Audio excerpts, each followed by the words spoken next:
अस्सलाम वालेकुम। SM news के साथ मैं हूं इश्तियाक अली। खबरों का सिलसिला आगे बढ़ाते हुए खबर शामिल करते हैं गुजरांवाला से।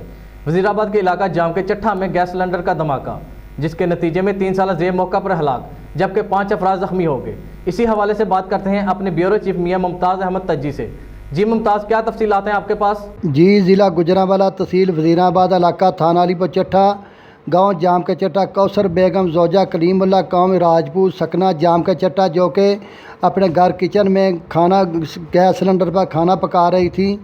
गैस लीक होने की वजह से गैस को सिलेंडर को आग लग गई और ज़ोरदार धमाका हुआ, जिसके नतीजे में ज़हेब वल्द कलीमुल्ला और उम्र 3 साल मौका पर जान बाको हो गए, और कलीमुल्ला वल्द लियाकत अली, सोबिया जोजा कलीमुल्ला, काशफा जोजा सलीम, अकरम वल्द अब्दस्तार, ज़हेब वल्द अकरम सकना जाम के चट्टा ज़ख्मी हो गए, जिनको तिबी इमदाद के लिए DHQ गुजरांवाला रेफ़र कर दिया गया। जी बहुत शुक्रिया मुमताज़, हमें तफसीलात से आगाह करने के लिए।